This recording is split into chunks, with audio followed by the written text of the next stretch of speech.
ভাই ওদের কুদ্দুসের ঝাল তো পলা গেছে। এতদিন শুনছি মেয়েরা পলা যায়, এখন আবার শুনছি যে ছেলেরাই পলা গেছে। তো কার সাথে পলা গেছে? আরে তোর মেয়ের সাথে। কোষ কি? সারাদিন ঘরে কামলা খেটে বাচ্চাদের হাগুমুতু সাফ করার পরেও যারা মেয়েদেরকে স্বামীর জন্য পরিপাটি হয়ে থাকার অ্যাডভাইস দেন, তারা সেম অ্যাডভাইস পুরুষকেও দিবেন প্লিজ। কারণ আমাদের চোখেও সুন্দর লাগার ব্যাপার আছে। আমাদেরও মন চায় সারাদিন কাজ করার পর একজন সুন্দর হ্যান্ডসাম স্বামী দেখে চোখ জুড়াইতে। পুরান একটা লুঙ্গি আর আধা টানা হওয়া একটা গেঞ্জি পরে চ্যাংদোলা হয়ে শুয়ে মোবাইল গুতাইতে দেখলে আমাদেরও গা গিরগির করে। তাই শুধু মেয়েরা না, পুরুষরাও একটু পরিপাটি হয়ে গুছিয়ে চলা উচিত। গাইস, এখন দেখবেন ব্রাজিলের নেইমার ভক্তরা যেমনটা হয়। কি রে, কোন দল? ব্রাজিল বৌদি। ব্রাজিল তো সব চোরের দল। কি 7 আপ খাবা নাকি? নমস্কার বৌদি, তোমারে আমি গালি দিলাম আর তুমি আমারে নমস্কার করলা? নেইমার ভক্ত বৌদি আমরা, ব্যথা পাইতে জানি কিন্তু দিতে জানি না।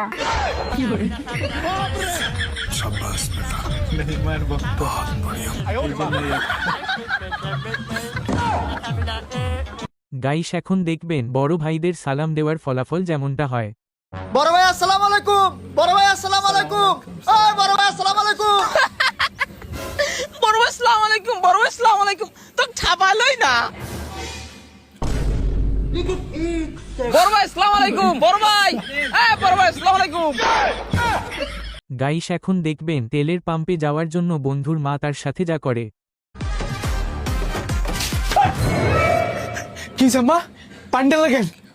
বেলা বাজে 10টা, তুই এখনো পড়ে পড়ে ঘুমাইতেছস? তেল লাগে ঘুমাবো না? ঘুমাবি মানে? তুই যদি পড়ে পড়ে ঘুমাস তাহলে তেলের পাম্পে সিরিয়াল ধরবি কখন? তেল লাগে তুমি আমার গায়ে পানি ঢেলে দিবা? পানি মারছি মানে? তোরে তো দারু দিয়া ফিরানি দরকার। পাশের বাসার রহিমা আপার পোলা ফজর রক্তে যায় তেলের লাইন ধরছে। তুই যদি এখন যাস তাও তো তুই তেল পাইতে পাইতে সন্ধ্যা। আর তেল যদি পাসও বাসায় আইতে বাজবো তোর 12টা। আর আমি এখন শুনছি লেট করে গেলে 500 টাকার জায়গায় 200 টাকার তেল দেয়। আর সারাদিন লাইন ধরে 200 টাকার তেল পাইলে পোষাইবো? মানুষের কি সময়ের দাম নাই? আচ্ছা যাইতেছি, কিন্তু এটা ভালোভাবে কইলে হতে পারো। তো চাবি দাও, বাইকে চাবি দিবি না? দাও। গাইস, এখন দেখবেন বিএনপি আসার পর বন্ধুর পরিবর্তন যেমনটা হয়। আগে আমি আওয়ামী লীগ করতাম, টুকটাক চান্দা মান্দা উড়াইতাম। ওড়ি দিয়া এই ভাঙ্গা স্কুটারটা কিনছি, আর এই যে আমার গার্লফ্রেন্ড শেফালি। কিন্তু এখন আমি বিএমপি করি। এই যে গাড়ি কিনলাম 40 লাখ দিয়া, with my new girlfriend from Gulshan. চলো বেবি, বলানি যায়, বুঝতে হবে। চল। শুয়ারের বাচ্চা, তুই আজকে আমার বাড়িতে বাইরো। তুই যদি জীবনে কিছু হইতে পারোস তাহলে আমার বাড়িতে আইবি। ঠিক আছে, কিছু ওই পরে আমু। রুকো যারা। আব্বা, কিরে তুই অনেদি গুরুন্ডিতে আয় পড়ছস? তো না করছিস তুই যে পর্যন্ত কিছু না হইতে পর্যন্ত আমার বাইত নাইতি। আব্বা ওই আইছি তো। তারপর তুই কি হয়ে আইছস? আব্বা আমি বেলা যাই আইছি।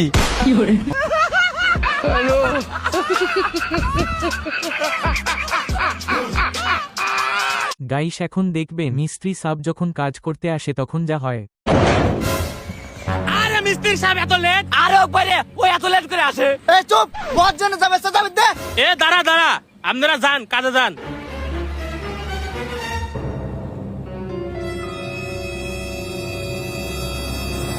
যান, 1 কাপ চা নিয়ে আসেন আর সাথে একটা বিস্কিট নিয়ে আসেন।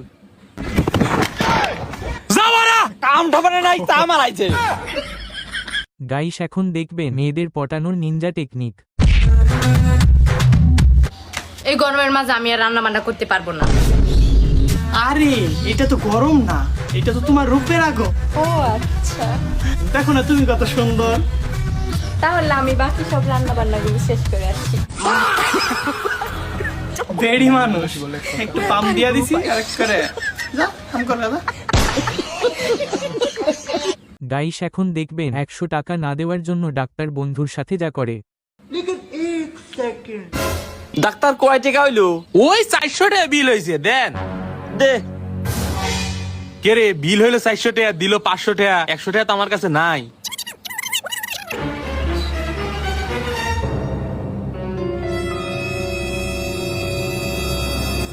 ডাক্তারিটা কি দিলেন? আরে আমার কাছে তো 100 টাকা ভাঙতে ছিল না, ওই 100 টাকারই ওষুধ দিয়ে দিলাম। কিন্তু ওষুধটা কি দিলেন? ওই এদুর মারা বিষের একটা ইনজেকশন ছিল, ওইটাই দিয়ে দিলাম।